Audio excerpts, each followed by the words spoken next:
கன்னியாகுமரி திருப்பரப்பு அருவிக்கு படையெடுத்த சுற்றுலா பயணிகள் ஆனந்த குளியலிட்டும் படகு சவாரி செய்தும் பொழுதை கழித்தனர். இது தொடர்பான கூடுதல் விவரங்களை செய்தியாளர் அருள்குமார் வழங்க கேட்கலாம். வணக்கம் அருள்குமார், விவரங்களை பதிவு செய்ய. வணக்கம் திவ்யா. கன்னியாகுமரி மாவட்டத்தின் முக்கிய சுற்றுலா தலங்களில் ஒன்றான திருப்பரப்பு அருவியில் இன்று ஞாயிறு விடுமுறை தினம் என்பதால் தமிழகம், கேரளா உட்பட பல்வேறு மாநிலங்களில் இருந்து ஏராளமான சுற்றுலா பயணிகள் குடும்பத்துடனும் நண்பர்களுடன் குவிந்து வருகின்றனர். மேலும் அருவியின் அனைத்து பகுதிகளிலும் மிதமான தண்ணீர் கொட்டுவதால் தங்களது குழந்தைகள் மற்றும் குடும்பத்துடன் நண்பர்களுடன் நீண்ட நேரம் அருவியில் குளித்து மகிழ்ந்து செல்கிறார்கள்.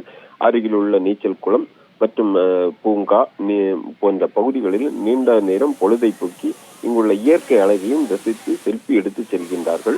அதுபோல் அருவியின் மேல் பகுதியில் உள்ள படகு துறையில் படகு சவாரி செய்து மகிழ்ந்து வருகிறார்கள். சுற்றுலா பயணிகள் கூட்டம் அதிகரித்துள்ளதால் போலீசார் மற்றும் பேரூராட்சி காவலர்கள் பாதுகாப்பு பணியில் ஈடுபட்டு வருகிறார்கள். அருவியில் சுற்றுலா பயணிகள் வருகை அதிகரித்து காணப்படுவதால் இந்த பகுதியில் உள்ள வியாபாரிகளும் மகிழ்ச்சியில் ஆழ்ந்திருக்கிறார்கள்.